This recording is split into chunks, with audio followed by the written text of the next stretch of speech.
Flux is constant change you don't control. I help people and leaders and teams and organizations better understand and navigate a world that is in flux. April Rinne is a change navigator, speaker, investor, and adventurer. She's ranked one of the 50 leading female futurists in the world by Forbes and is author of international bestseller, Flux, 8 Superpowers for Thriving in Constant Change. Flux doesn't just mean change or uncertainty. My entry into a world in flux, my baptism, goes back to when I was 20 and I got the phone call that no one ever wants to get or expects to get. I have one older sister who called me and informed me that both of our parents had died in a car crash. What do you do when you don't know what to do? How do you pick up the pieces and continue? I will say, and this far more is in flux today than is not. It's about how we approach constant change and uncertainty that we don't control. People expect that there is a change A and it starts finish. It really comes down to what we've been taught about change management. It's a helpful tool in our toolbox, but it is totally incomplete for where we are today. 70% of change management initiatives fail. What should people adopt so they can change easier? This exercise is often extremely helpful. How does one get unstuck in a career? I like to encourage people. How does a portfolio career start? So, gosh, the way I describe it.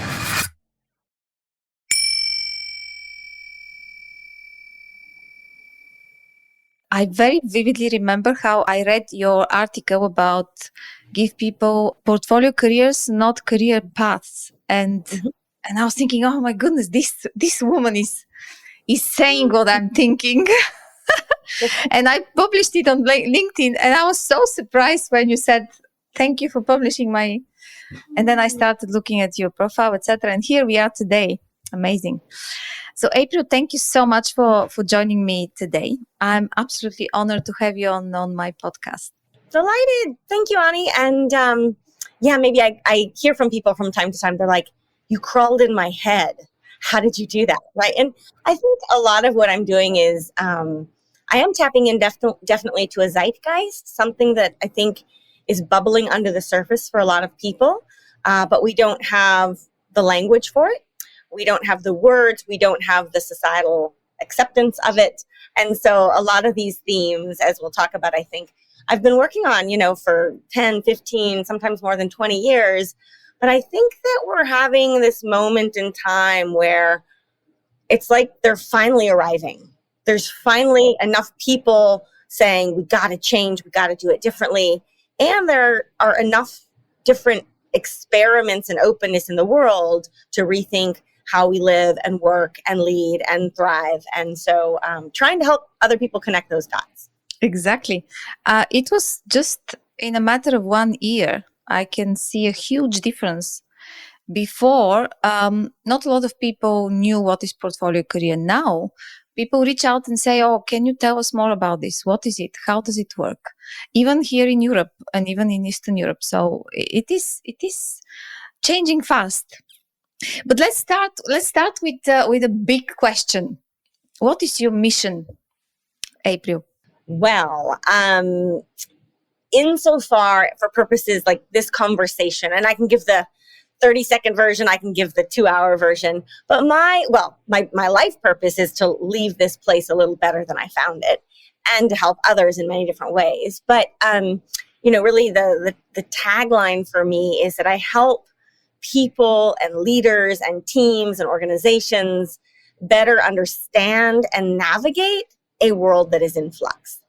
And so flux is my tagline. Flux is one of those really fun words. Flux doesn't just mean change or uncertainty. It means that constant, relentless, will never stop change and uncertainty and unknown and all of that. And that's something I've been, again, working on for more than 25 years.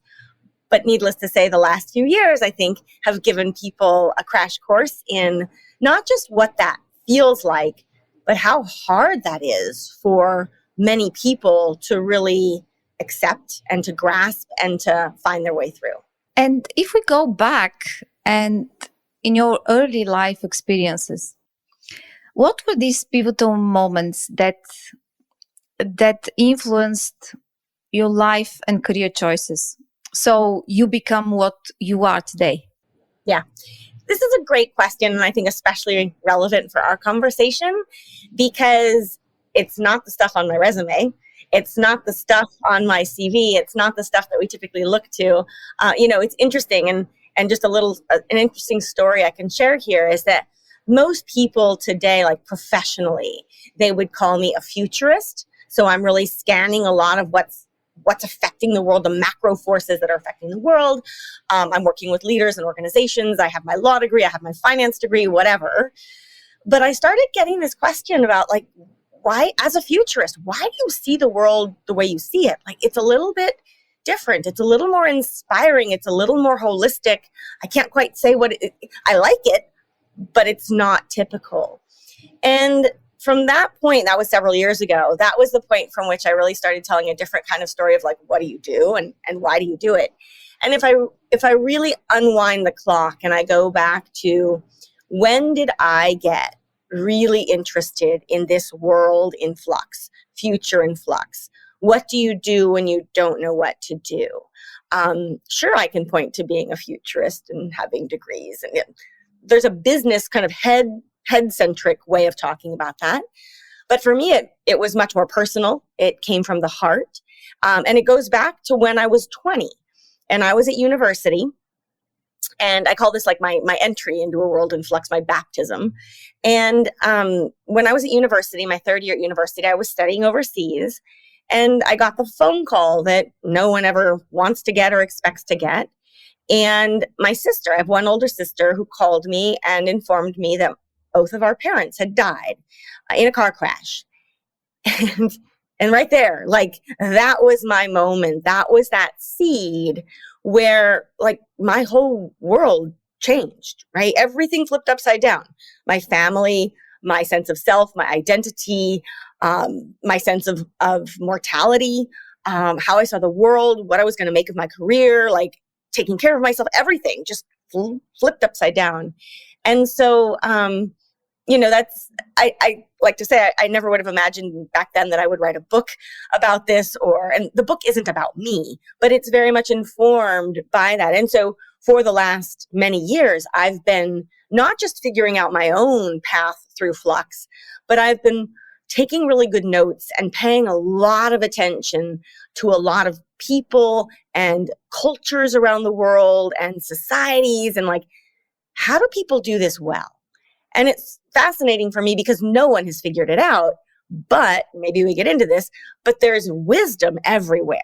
There's so much we can learn from one another, but for the most part, we haven't connected those dots. And so anyway, that's a little bit about my background. I know for many people, some people watching and listening, like that's a really hard topic, death and grief and loss and like both parents. And I'm here not to, and I actually welcome these conversations. I love talking about it. I mean, love is a strong word, but like, I find it's not so much about me. I'm okay. I've made my way through. It's more a point of human connection where it's something I think we can all relate to. Either we've been through our own version of real difficulty, or we know that it's coming at some point and we want to be ready for it. So I offer it in that spirit. This is such a traumatic experience. I just can't even start to imagine what it is. How do you pick up the pieces and continue? How does this happen? It's a great question. And I'll be, I hear from people often of like, how did you do it? Like what were your secret tips? Like I had some kind of magic recipe or that there's a right or wrong way to do something like this. And I like to offer myself up as kind of like exhibit A, we say, which is like, I was an experiment too. To put this in context, when my parents died, I had never known death. So it's not like I had been through it before and I could practice. I was beginner. And on the one hand, that meant I had truly no idea what I was supposed to do. But on the flip side, what it also meant was that I didn't have any preconceived notions of what I was supposed to do. I will say, and this is very bittersweet, but the more time passes, the more sweet it becomes. I will say that losing both parents, that's like I didn't know anybody who had lost their parents. So I was in this kind of category of my own, me and my sister, right? And what you found was that people actually gave you a lot of leeway because they didn't know what to do. They wanted to help, they wanted to support, but I didn't have people, thankfully, and I know this isn't the case for everybody, but I didn't have people saying, you can't do this, you shouldn't do that. They were like, we don't know what to do either, but we do know, and this, maybe we'll talk about this a bit later as well, it all comes down to just human relationships. And it comes down, I was completely vulnerable. I didn't pretend that it hadn't happened. I didn't immediately go back to school or to university, or in this case, if it were today, to work. I just paused and was like, nothing's going to be, very little I think in life will be more difficult than what I have to get through right now. And so I'm going to make it my number one priority. And I'm not going to pretend that I know what I'm supposed to do, but I'm going to be open. And I'm going to let other humans try to help. And I'm going to learn how to trust. And I'm going to do the hard work of grief. And I'm, there's a saying, the only way out is through. I'm not going to pretend this didn't happen. I'm not going to deny it. I'm not going to distract myself. And I don't know to this day, like, there's that sense of what possessed me to do that. I think losing both parents and realizing, and they were young, they were healthy, they shouldn't have happened. It was a car crash, like a freak car crash. It made me realize just how precious my life was and that it could have happened to anybody. And so I will say it gave me this incredible motivation to live my life as fully as I could. But when I say fully, I don't mean, I'm going to have as much fun as I can possibly have because I don't have long.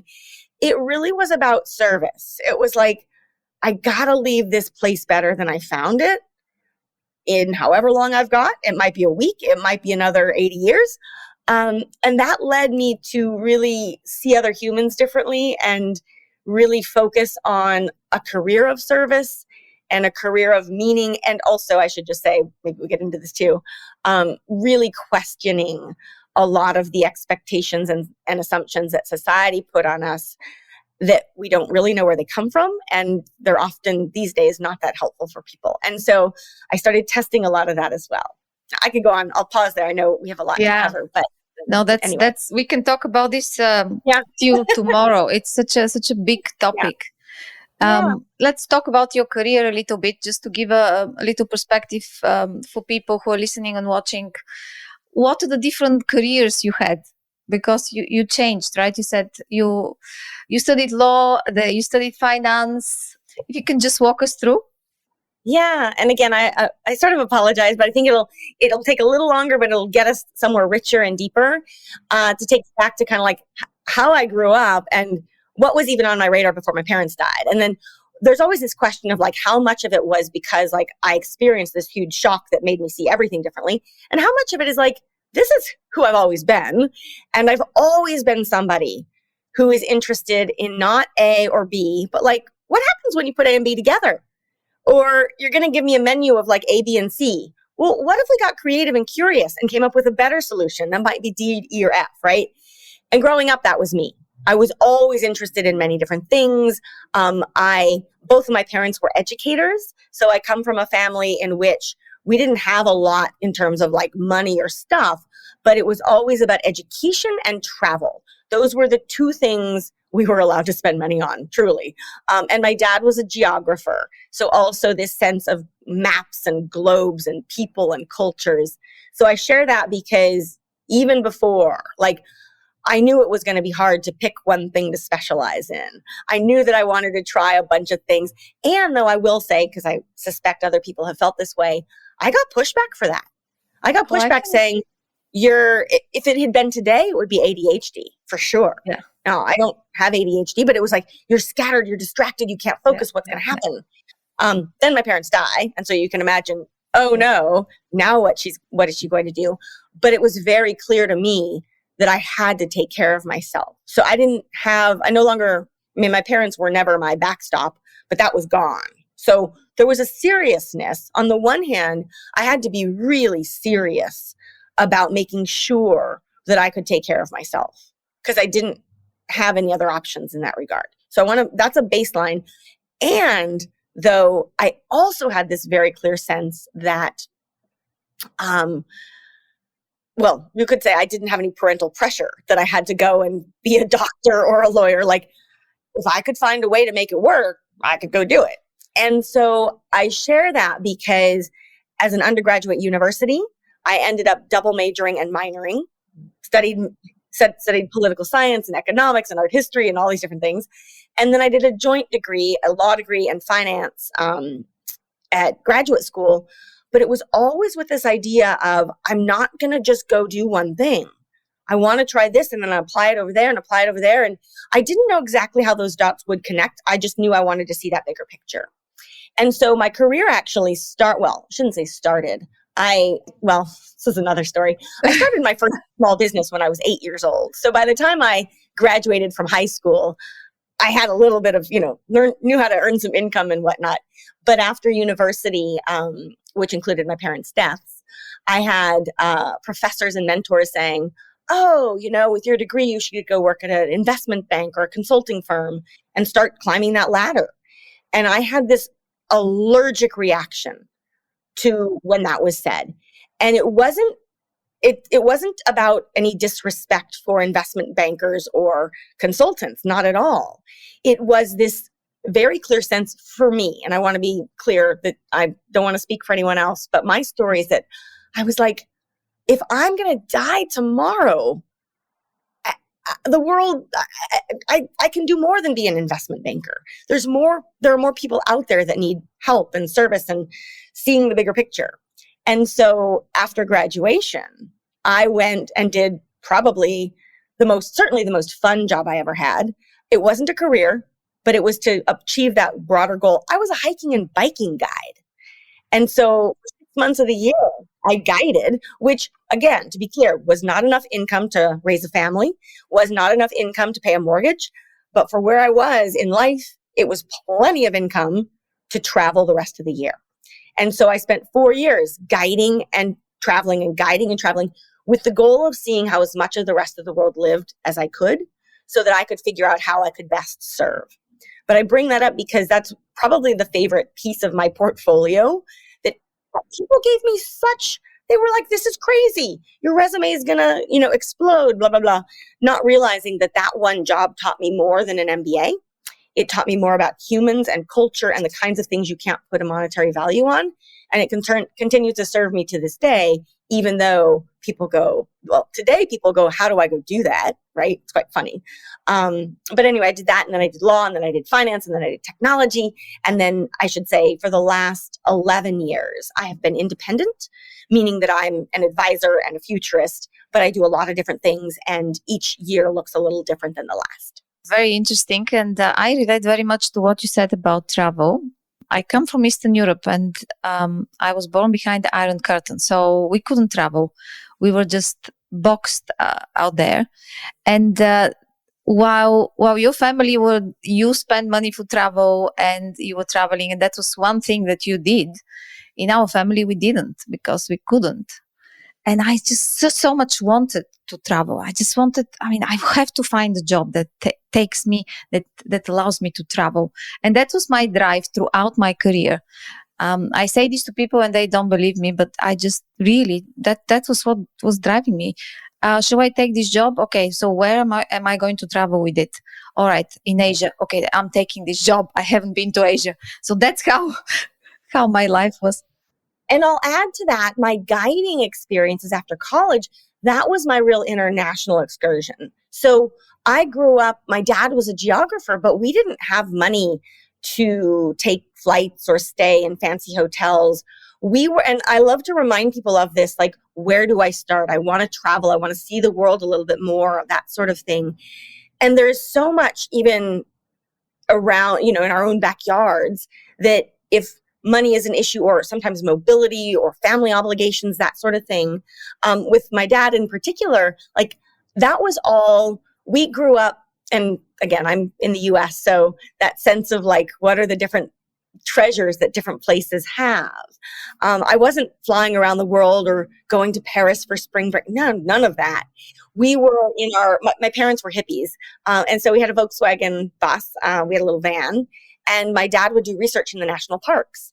And so my early travel experience prior to college was overwhelmingly traveling to be in nature and hiking and camping and appreciating the diversity of the cultures that were in those areas, right? And however, like you, I had this sense of like, there's so much more out there. Like, this is interesting, but give me that plane ticket and get me out of here. And so the guiding opportunity was really the one that made that more practicable and made it, sounds like for you too, something that I had not control over, but something that I was doing as opposed to family or society was dictating for me. Yeah. Well, I guess that you mentioned it, that a lot of people were pushing back throughout your career because you were just not like everybody else. You couldn't fit the mold. So how did you deal with this? It's not an easy place to be. Not at all. And, I always have to remind myself and others, like the people who were pushing back, not all, but most of them really cared. They weren't being mean. What I was saying I wanted to do was freaking them out. And in particular, after having lost my parents, I had a lot of people, like they were worried. Is she going to be okay? And that's, there's professionally, but there's also like, is she going to be okay personally? Will she emotionally be, like they cared. And they saw me doing these things like she's going to go guide trip. Like what? She should be closer to home so that we can, see her and check in on her. And they were worried. So I get that. And I actually deeply appreciate not all of the pushback, but some of it, because it really forced me to think about this hard and to get clarity on what was I really after, and was I just trying to escape something, or was I really going after something that made more sense to me and would allow me to be a better version of me? And so I bring that up because how did I get through it? Like that kind of debate and those sounding boards, like the role of a sounding board, the role of a mentor. The role of a mentor is not to tell you that you're amazing and that you should just keep doing what you're doing. Like the role of a mentor is to help you see yourself in a broader light. And so I had to, it forced me to develop not just self-awareness, confidence, clarity. Also in my case, like I needed to make sure I had a budget, and was this going to work financially? And you don't just decide something sounds interesting and go do it. Like I had to have a plan and maybe a backup plan.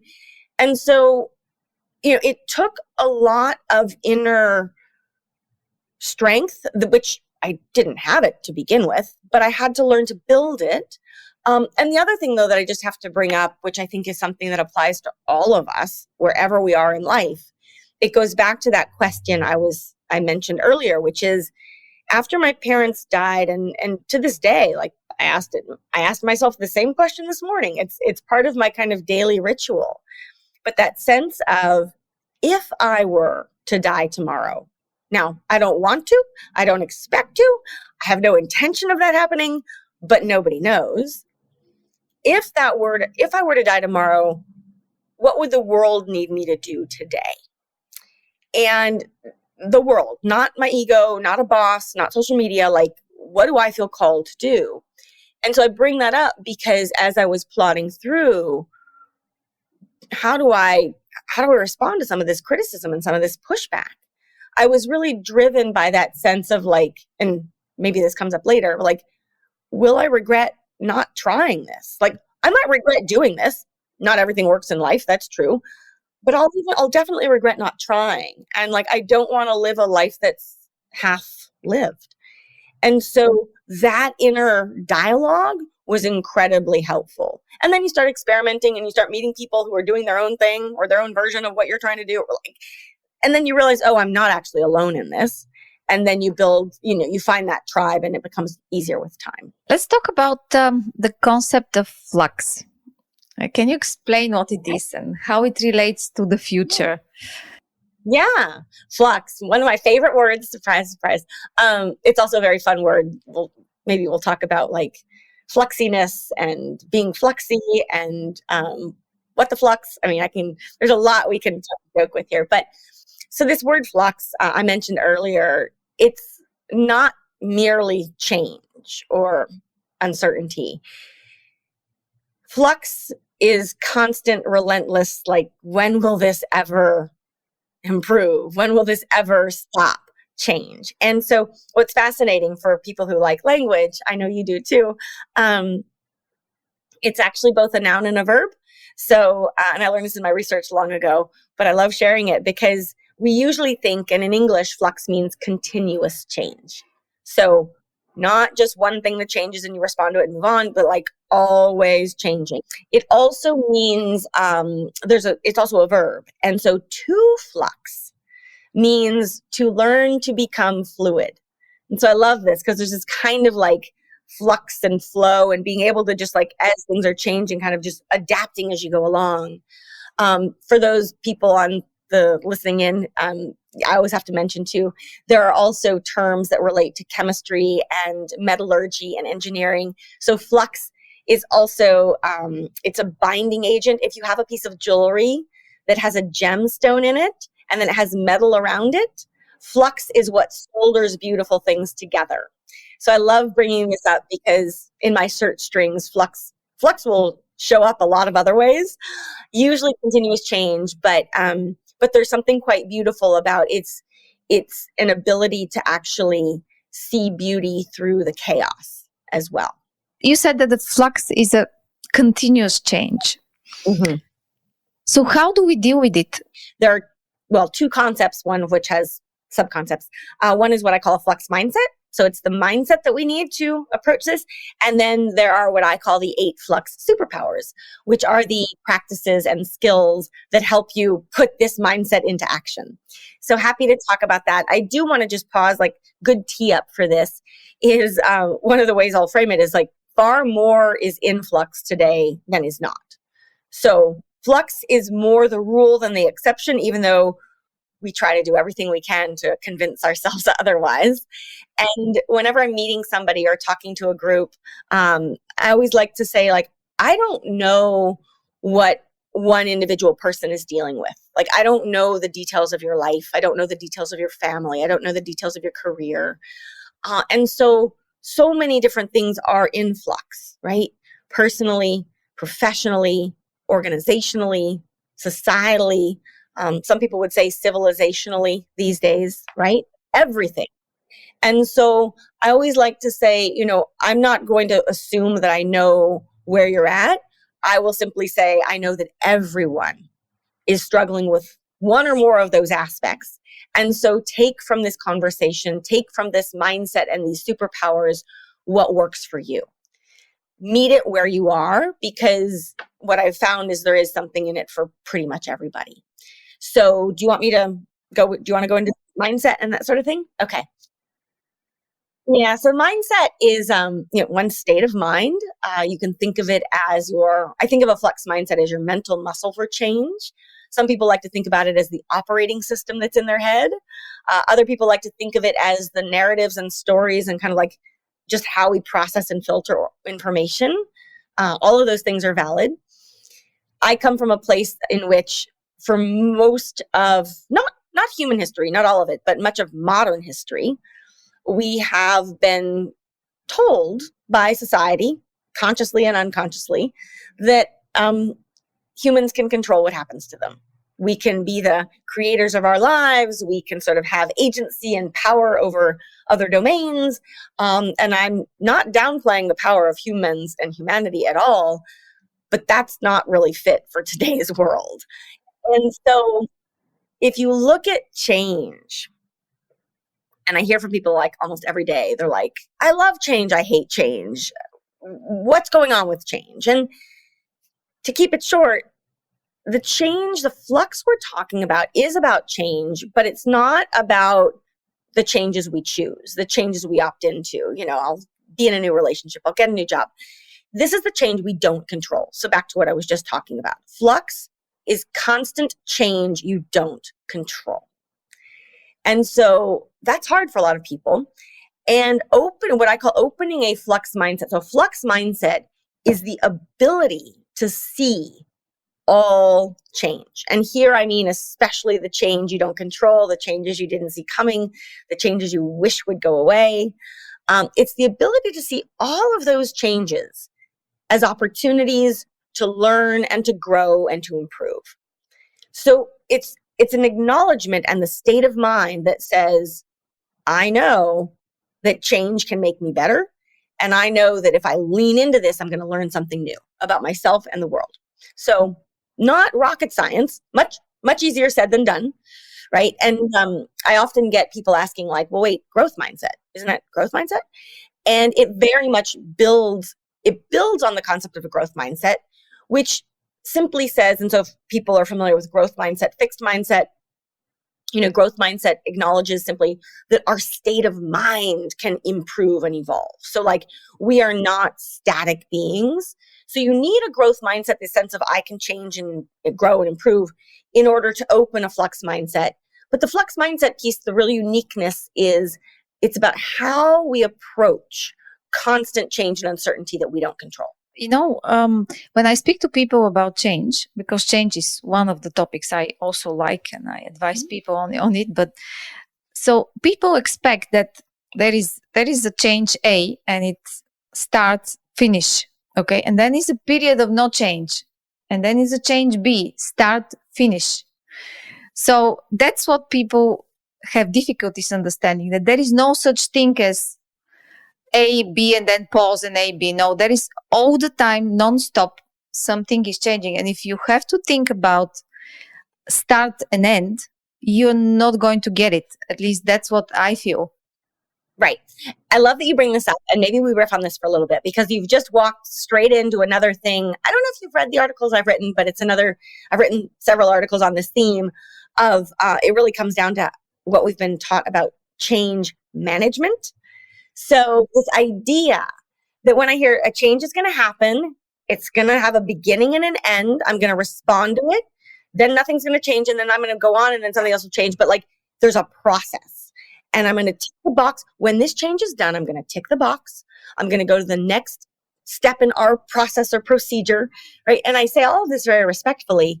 That is a classic example of change management. We're just going to manage these changes and they're going to come in and we'll put them in the box and we'll work our magic and they'll get. And again, helpful tool for some things like, I don't know, a factory line, something, like it comes from the industrial era. But change management, it's a helpful tool in our toolbox, but it is totally incomplete for where we are today. And so I talk about the need for a change mindset rather than change management, or rather use change management. But if you don't come in with that mindset, the change management, 70% of change management initiatives fail. This is a key reason why, because we walk in thinking if I just put it through our process, I'll be done. It's like, no, it's far more fluid and far more fluxy than that. So I love, I think those people with more of a change management approach to Flux struggle a lot because they haven't put the effort into the mindset. Let's go back to Flux and let's talk about the superpowers. What should people adopt so they can change?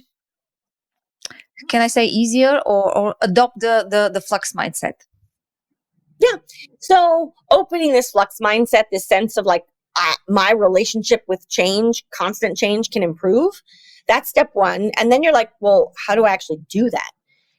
Or how do I put that into action? You put that into action by practicing it, right? And you have to practice strengthening your mental muscle, just like you have to practice strengthening physical muscles. And in the process of strengthening that mental muscle, you develop these superpowers. And so there are 8 of them. Each one is a chapter in my book. Each one of them could have been the topic of this entire conversation. I do think we probably, the career portfolio is one of them. So I think we probably want to focus a little bit more on that. And that one's unique. I'll call out, each one is unique for different reasons. But each superpower pulls on a different theme that a lot of people deal with. So One of them, for example, is about the pace of change. And just like, I'm just constantly running fast and frazzled and burnt out. And so there's one that if that's your deal, go to chapter 1. The superpowers called Run Slower.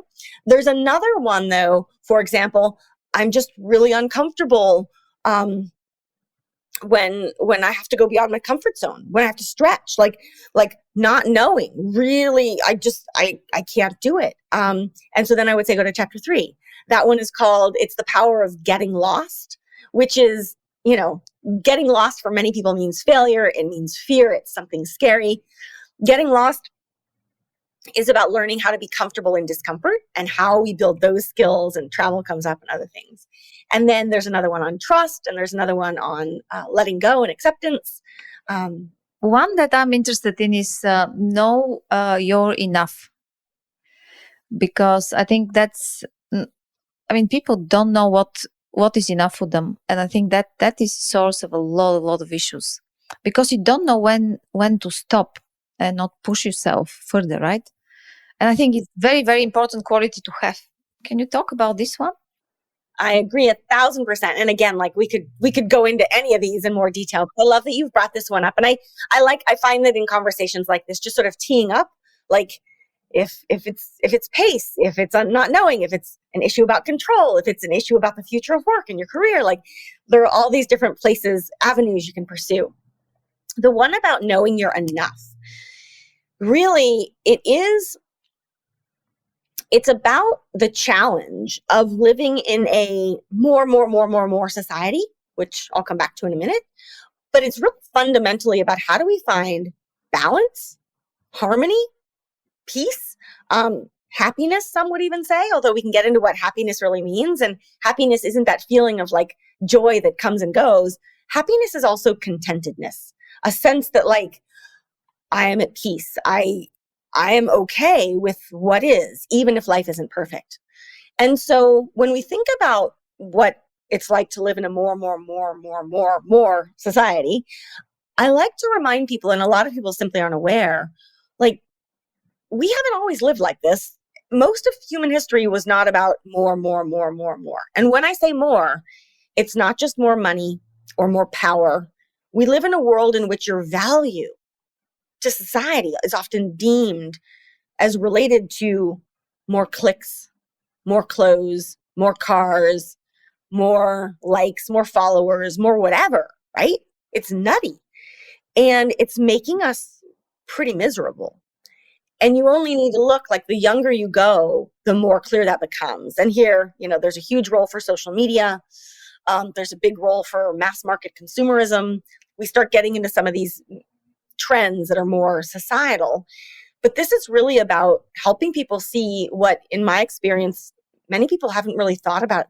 We're so bombarded by messaging every day of what we should do and have and be.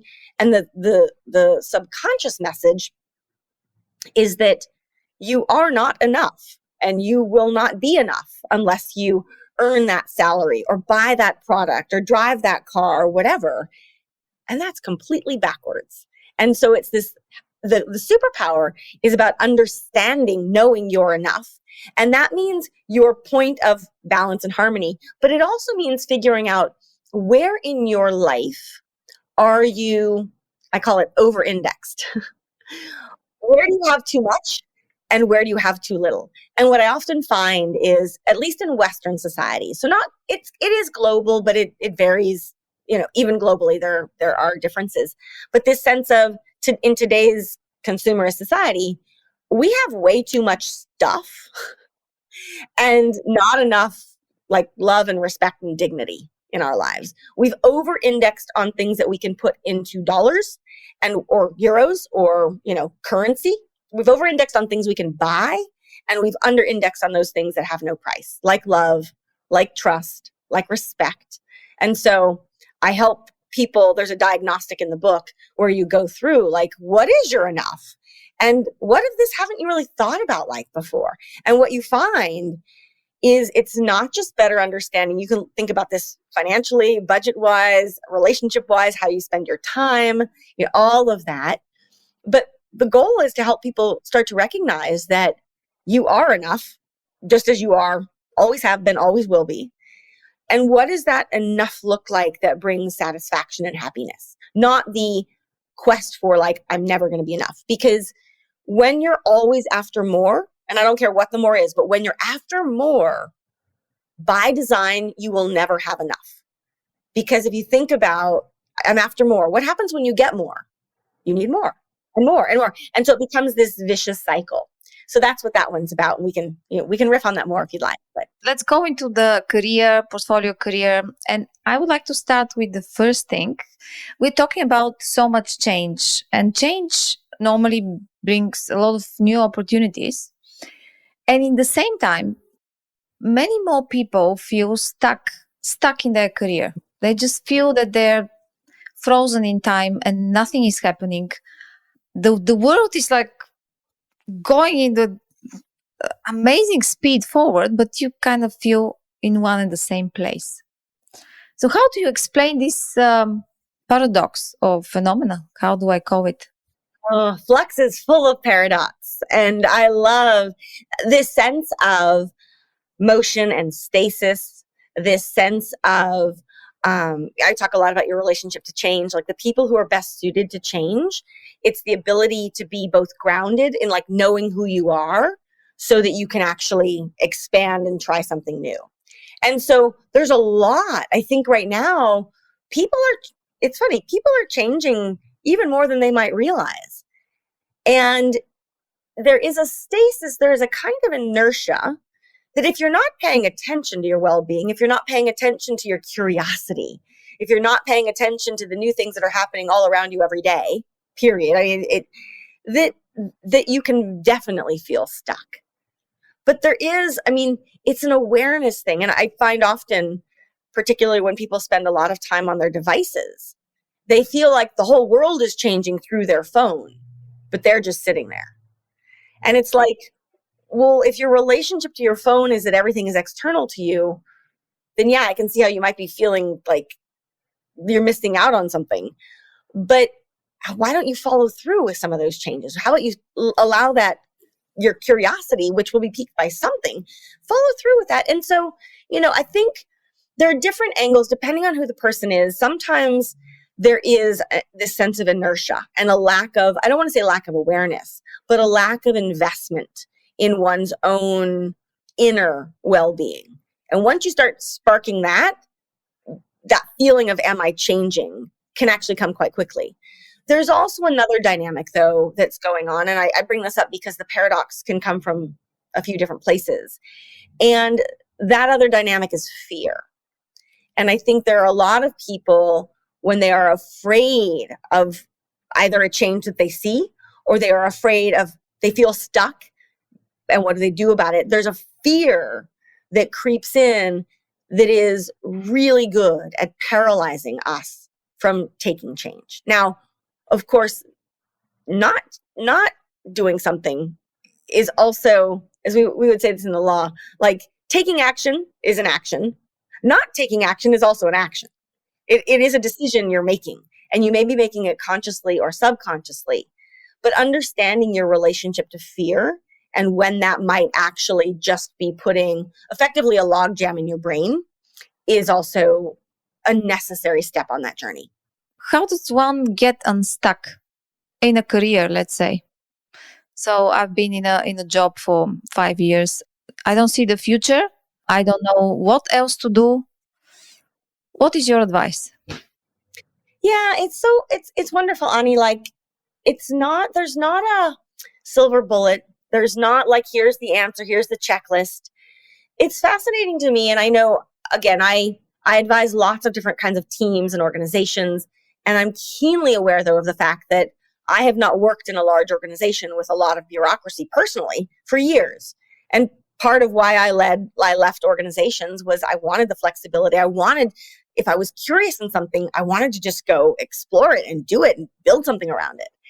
And so I find a lot of times that sense of, I just don't see the future, because you're stuck in an organization that doesn't necessarily see humans as humans, but it's like there's an org chart and you're stuck somewhere on it, and I can move this way or that way, but not that way. And so I like to encourage people, if they can, to the extent that they can, like, get out of mentally, get out of your own way, get out of your own body and your own skin for some time, just in terms of like, you don't do this when you're in the office, but that sense of what is it that really brings you alive? What are those things that originally attracted you to the job that you currently have? What is it?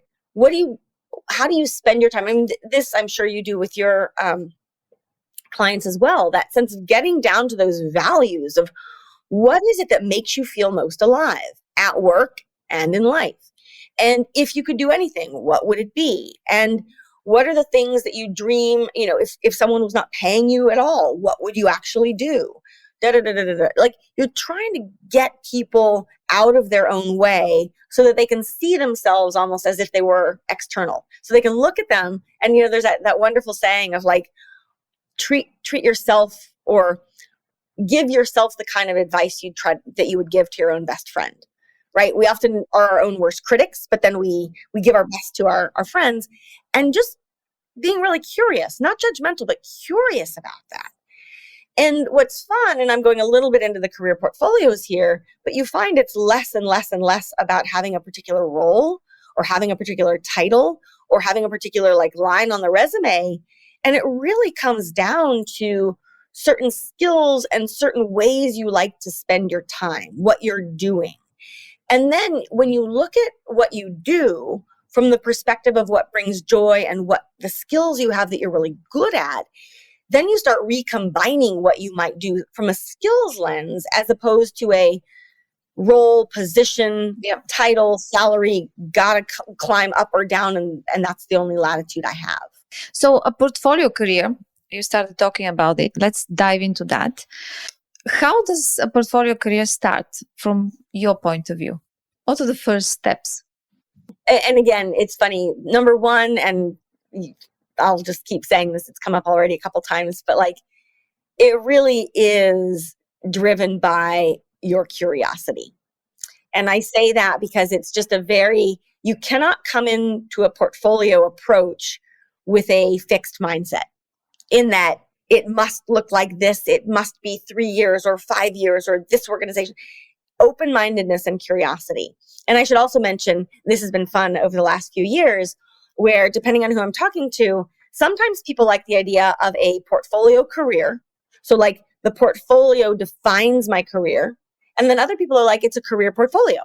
So I'll use those terms interchangeably. Career portfolio, portfolio career. When we're talking about career ladders, it's much easier to talk about career portfolios, career ladders. They compare much more easily. But if you talk about my portfolio career is your journey, your kind of that narrative.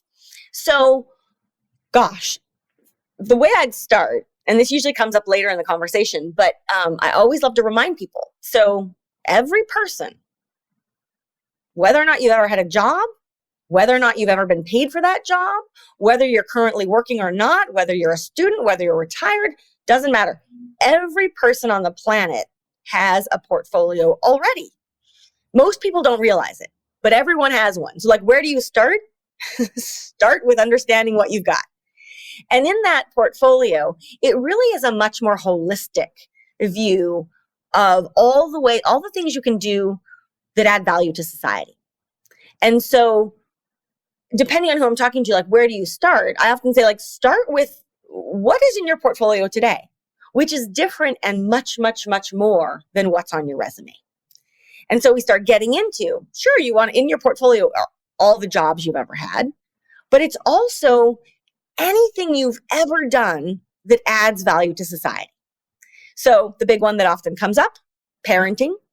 If you are a parent and you have not just brought other humans into the world, but you have learned the skills of time management and conflict negotiation and empathy and compassion and surprise and all the rest that come along with parenting, that's totally in your portfolio. Those are skills that are valuable in so many other contexts also beyond parenting, right?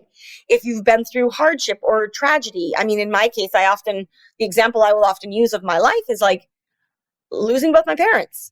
That's not on my resume. Like, there's no space for that on my resume, yet it absolutely not just empowers what I do, but it's unique value that I can add to other organizations, other teams, and so forth. So that's in my portfolio. So I love to ask people, and often what we will start by doing is just taking stock of what's in your portfolio, and then you get into more sort of strategic design of your portfolio. But first, understanding what are all of the things, and I should mention too, for somebody who's feeling stuck in their current role, this exercise is often extremely helpful. Some people have called it even cathartic, because they realize that there's so much more of them that they're capable of doing that they're not harnessing, they're not activating, they're not putting into use on a daily basis. So you start that process of kind of self-exploration. And you're a futurist, right? Mm-hmm. So what are the trends you think will be the most common ones in the future of work? What should we prepare for? Yeah, so this is a great question. And that's where the career portfolios comes up, where again, I've had a career portfolio for 25 years, and that was never a term that I would use with other people until the last 2 to 3 years. But now I use it with organizations, and I can map it onto multiple macro forces defining the future and the future of work, right? I think the big one, and again, it's not one single force, but people often say, like, what is the future? What does it hold? The crystal ball. And I will never get into the business of predicting. That's not futurism. But there is this sense that it's all about what and how you see. It's what you're paying attention to, what you're noticing. And the future is, I mean, I know we just talked about enough, but the future is more of everything. And what I mean by that is, in the workplace, there will be more ways to work and earn income and contribute to society than ever. And I say that simply because this assumption that we are all going to be employed and have jobs that have schedules and salaries, that is just crumbling before our very eyes. It doesn't mean it's disappearing. It's jobs and employment are absolutely still part of the picture. No question about that. It just means that that's one option, one piece of a much bigger and more diverse pie. So the kinds of trends that I'm looking at are independent talent. So not being, and what I mean by that is not just freelancing, it's not just the gig economy. We're talking about highly skilled, highly qualified independents running their own businesses, sometimes working with organizations as consultants or advisors, that sort of thing, but not being full-time employees there. That is going to continue to grow, I think, globally. I think with jobs and again, here you have some differences depending on markets and labor laws, but more of the expectation around job hopping. I don't like seeing a lot of what I'm seeing, like the mobility of like, I'll just spend 1 year here, 1 year there, 1 year here, 1 year there. That can be challenging for long-term career development, but I do think we're going to see a lot more flexible, a lot more unpredictable tenure in jobs. And my hope, and this is a bigger trend, I hope we're in the early stages of really redefining what job descriptions and credentials even look like. And this idea that like, I'm going to be hired into this role and I will do these 10 things and anything beyond that I won't do. Like that is a very outdated model for a world in which technology is changing fast, skills are changing fast, and we need to actually have a more emergent view of what any job is, what any job description looks like. So that's more on HR, but I think it applies equally to talent in terms of how we see our growth and our evolving. So that if you expect that you're going to do profession XYZ for the next 5 to 10 years, I think that's a very dangerous and risky assumption to make. So those are some of the bigger picture talent themes I see playing out. All right. And if our listeners who are, or people who watch are in the beginning of their careers, what is your advice to them? Where should they go? Should they aim to go in a big corporate or startup or start portfolio careers? What is your advice? I love this. Well, one is, again, back to portfolio careers. Remember, you already have a portfolio. Yeah. You will continue to curate it. If you get a job at a startup or a big company, or you do your own thing, or you take a gap year, or that's all part of your portfolio. So there's no harm whatsoever. You can't make, in many ways, I like to say, you can't make a bad choice so long as you're following your curiosity and so long as you feel drawn to that particular kind of work. So, Ani, it's hard. There is, whether you go to a large organization or a small organization or a startup or a nonprofit, it's less about that because you can find meaningful, fulfilling careers, vocations. You're going to be learning skills everywhere you go. Like, that's much more like, where are there people that you feel really inspired by and who you think you can learn from, and where you actually think you can contribute and grow? Like, that's it. And I know that can happen at startups because I see it happening all the time. I know that can happen at large organizations. I see it happening all the time. It's really about, is there an alignment of the things you care most about, the people you'll get to work with, the openness with which they treat, openness and respect with which they treat you. Like, is this a place where you feel like you will be able to grow? And then it's not like you don't let go of everything else. But what I mean by that is, if you find those initial criteria of the people, the mission, the space to grow, pour yourself into it and let it unfold, let it emerge. This idea that like, I need to have learned all these skills in the next 2 years, and if not, then I won't know what I'm going to do. It's like, just pour yourself into it and the future will reveal itself to you. And that's very hard for a lot of people to do. But at the same time, that's what's Fluxy. That's the people who are going to thrive in this future of work. That's the skill, that's the superpower that they have. And so I will just say, like, again, my own experience, if you had asked me 25 years ago, what are you going to do in your life? Well, for one, I was never going to be a lawyer. I was definitely going to work internationally. I was never going to write a book. You go through all these things, but like, on the whole, I never could have predicted what would have happened. And yet where I am today, I really wouldn't want to give it up for anything. And I go back to like my 20-year-old self who was very much trying to figure things out, but didn't have that same perspective. I'm so glad what she thought she wanted to do didn't work out.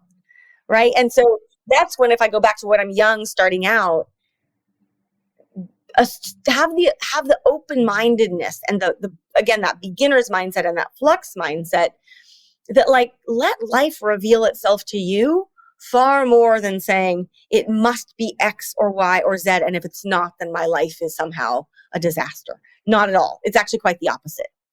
Great. Let the life reveal to yourself. Oh, that's really great. And one last question for the people who are in the mid of their career and they see a complete and utter change. I mean, they started something and now this something is not there anymore. And especially even with AI coming in, they had a job with 10 things they did. Now 5 things are not done anymore, etc. And they're completely and utterly lost. What should they do? Yeah. So this is where that career portfolio diagnostic is super powerful.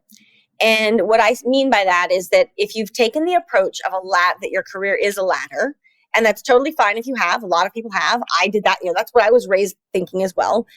The challenge that we face, and again, this is another one of the macro trends that I'm really interested in and a little, concerned about in a healthy way, which is in a world in which skills are changing fast, a ladder is actually risky. It's risky because if something knocks your ladder over, if that job you thought you were going for no longer looks the same or no longer exists, it's very hard for your ladder not to fall or for you not to fall off that ladder, right? Versus a portfolio, which isn't about up or down. It's this holistic collection of everything you can do, like an artist portfolio or an investor's portfolio or a manager's portfolio. Like, it's a collection. You start looking at all the things you can do and you start remixing them and you start rejigging. Well, wow, I could combine those skills and go use them in this way, or I could expand into that sector, or I could pull this skill out that I haven't used for 20 years and apply it with this one. And, and a lot of these relate also to the human skills. And so if you're mid-career and you're worried about that, you need to take stock of what other skills are in your portfolio. So again, do that diagnostic and get out of the thinking about jobs and roles, but into skills-based learning and skills-based value contribution. That will open up different opportunities, different ways of seeing what might be your next role. It would help you also if you want to start your own venture. I mean, mid-career, you frankly have more options available to you because you have more in your portfolio. But it does require a more holistic, there's more to deconstruct and reconstruct, as I like to think about it. Like portfolios, we're kind of reverse engineering your resume, reverse engineering your CV. But in doing that, you actually discover a lot about yourself. You discover a lot of skills that might not have been on your resume or might have been buried. And it tends to be quite empowering from that perspective. So I would start with that and recognize that what you're experiencing now with like skills changing and not knowing what's ahead, that's likely to increase moving forward. So the sooner you can get comfortable with a portfolio approach, the better it's going to serve you for the rest of your career, the rest of your life, frankly. I just want to finish with this hour passed. I don't know how it passed so quickly. And there's so many more questions I have, but we can't stay here forever. I just wanted to ask you before we go, if you look at your journey, what has been the most significant challenge in adapting to constant change? And how did you overcome it? How did you deal with it? Yeah. Oh, it's a great question. And I'll speak from my experience. I can also say that I know from research and from experience also with others that it's not unique to me. I think often the hardest thing to do, and it's different than confidence, it's trusting yourself.